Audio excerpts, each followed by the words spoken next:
এবার আমাদের প্রতিযোগিতার অংশগ্রহী যারা আছে তাদেরকে আবেদন জানাবো, তারা তাদের প্রোগ্রামকে স্টার্ট করবে। Miss Nasrina, start. আজকে পক্ষ দল ও বিপক্ষ দল থেকে তর্ক বিতর্ক চলবে, তার জন্য আমি পক্ষ দল থেকে ডেকে নেব তাহসিনা খাতুনকে।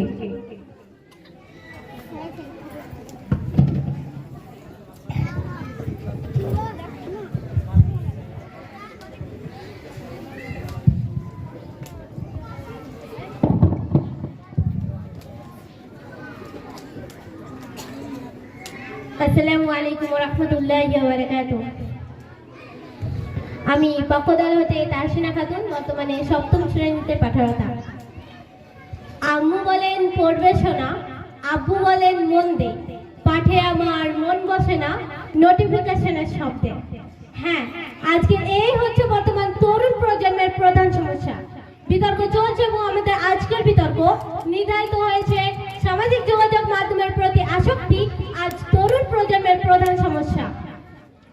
বাস্তবতার প্রেক্ষাপটে দাঁড়িয়ে আমি বিষয়টির পক্ষে বলছি। শুরুতে বিষয়টি আলোকপাত করছি। আলোকপাতের ক্ষেত্রে যে শব্দগুলোকে প্রাধান্য দিয়েছি সেগুলো হলো সামাজিক যোগাযোগ মাধ্যম, আসক্তি, তরুণ প্রজন্ম ও প্রধান সমস্যা। প্রথমত, সামাজিক যোগাযোগ মাধ্যম বলতে বোঝাচ্ছি এমন এক ধরনের অনলাইন সেবা প্ল্যাটফর্ম যেখানে বার্তা, ছবি, মন্তব্য, বিবরণ, প্রেরণা, প্রকাশ, অডিও বা ভিডিও কলিং ইত্যাদির মাধ্যমে একটি কাল্পনিক সামাজিক সম্পর্ক গড়ে তোলা হয় এবং যার মাধ্যমে একটি কাল্পনিক সামাজিক সম্পর্ক গড়ে তোলা হয়, যেমন ফেসবুক, হোয়াটসঅ্যাপ, ইনস্টাগ্রাম, ইউটিউব ইত্যাদি। আসক্তি বলতে বোঝাচ্ছি এমন এক ধরনের টান যা আমরা বারবার অনুভব করি, যার উপর অসুস্থ নির্ভরশীলতা তৈরি হয়। তরুণ প্রজন্ম বলতে জাতীয় যুবনীতিমালা 2017-এর মতে 18 থেকে 35 পর্যন্ত বয়স সীমার মধ্যে তরুণ তরুণীকে বোঝাচ্ছে। অনেকগুলো প্রধান সমস্যা বলতে বোঝাচ্ছে অনেকগুলো সমস্যার মধ্যে সবচেয়ে গুরুত্বপূর্ণ সমস্যাটিকে। আর আজকের এই বিষয়বস্তুটি সুস্পষ্টভাবে প্রমাণের জন্য 3টি ক্ষেত্র উপস্থাপন করছি। ক্ষেত্রগুলো হলো পড়াশোনার প্রতি তরুণ প্রজন্মের অনীহা, তরুণ প্রজন্মের অবক্ষয়ের পিছনে সামাজিক যোগাযোগ মাধ্যমের ভূমিকা, জ্ঞান কালচার সৃষ্টিতে সামাজিক যোগাযোগ মাধ্যম। শুরুতেই ব্যাখ্যা করছি প্রথম ক্ষেত্রটি, অর্থাৎ পড়াশোনার প্রতি তরুণ প্রজন্মের অনীহার বিষয়কে। রায়হান কবির বরাবর একজন ভালো শিক্ষার্থী ছিল। পঞ্চম এবং অষ্টম শ্রেণীতে জিপে পাস প্রাপ্তির ট্যালেন্ট স্কুলের বৃদ্ধি পাওয়ায় তাকে নিয়ে তার বাবা মার প্রত্যাশার বেলুনটি ফুলে ফেপে অনেক বড় হয়ে যায়।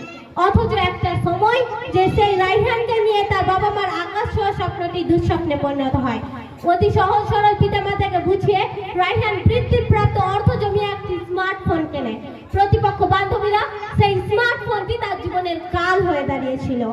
পড়াশোনার টেবিলে সেই নিয়ে রায়হান ব্যস্ত থাকতো স্মার্টফোনে বিভিন্ন সামাজিক যোগাযোগ মাধ্যমকে নিয়ে।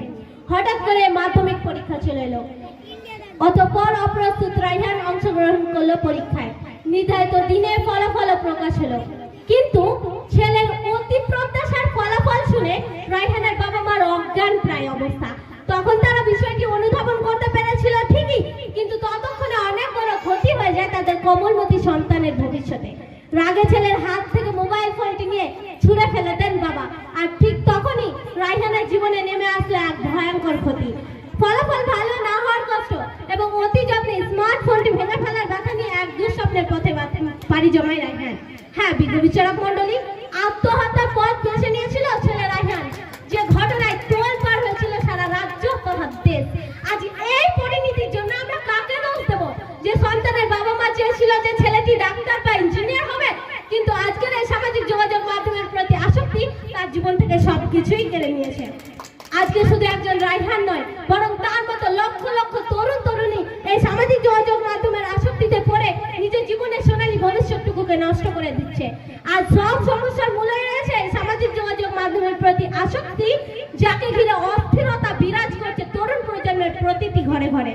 যখন কিনা একজন তরুণী নিজের হেলথ চাই যে কেমন হবে, সেটি খুঁজতে ব্যস্ত থাকে সামাজিক যোগাযোগ মাধ্যমের পাতায়। আজকে বর্তমানে সুন্দর সচেতন প্রতিটি তরুণী দিনে সব সময়টুকু ব্যয় করেন বিভিন্ন ভিডিও দেখে কিংবা হোয়াটসঅ্যাপ চ্যাট করে। কি আর বলবো তরুণদের কথা, যাদের কিনা প্রতিটি ক্ষেত্রে আরাধ্যের বিষয় হচ্ছে সামাজিক যোগাযোগ মাধ্যম এবং সবচেয়ে কম গুরুত্বের বিষয় হচ্ছে পড়াশোনা। আজ তরুণ প্রজন্মের প্রায় শতভাগ বেশিরভাগই কোনো না কোনো সামাজিক যোগাযোগ মাধ্যমের সাথে সরাসরি সম্পৃক্ত।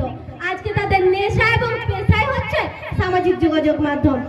আগে একটা সময় ছিল যখন স্টুডেন্টদের জিজ্ঞাসা করলে তারা উত্তর দিত আমি ডাক্তার, ইঞ্জিনিয়ার কিংবা জজ বা ব্যারিস্টার হব। কিন্তু বিজ্ঞ বিচারক মণ্ডলী, আজকের এই সামাজিক যোগাযোগ মাধ্যমের প্রতি আসক্তি আজ কোথায় গিয়ে দাঁড়িয়েছে জানেন? এখন তাদের জিজ্ঞাসা করলে তারা উত্তর দেয় আমি লাইক স্টার, টিকটক, সেলিব্রিটি কিংবা ইউটিউবার হব। আর এই মরিচিকার পিছনে ছুটতে গিয়ে তাদের জীবনে নেমে আসে ঘোর অন্ধকার। বিজ্ঞ বিচারক মণ্ডলী, আজকে এই চিত্রটা এতটাই ভয়াবহ হয়েছে যে প্রতিযোগিতামূলক উত্তর লেখার ক্ষেত্রেও সামাজিক যোগাযোগ মাধ্যম তাদের ব্যবহৃত শর্ট ভাষণে আলাপচারিত ভাষা শোভা পায়।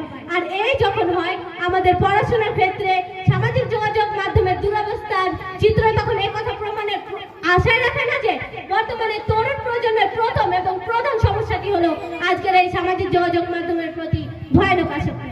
ধন্যবাদ বিজ্ঞ বিচারক মণ্ডলী, ধন্যবাদ সবাইকে। আসসালামু আলাইকুম ওয়া রাহমাতুল্লাহ।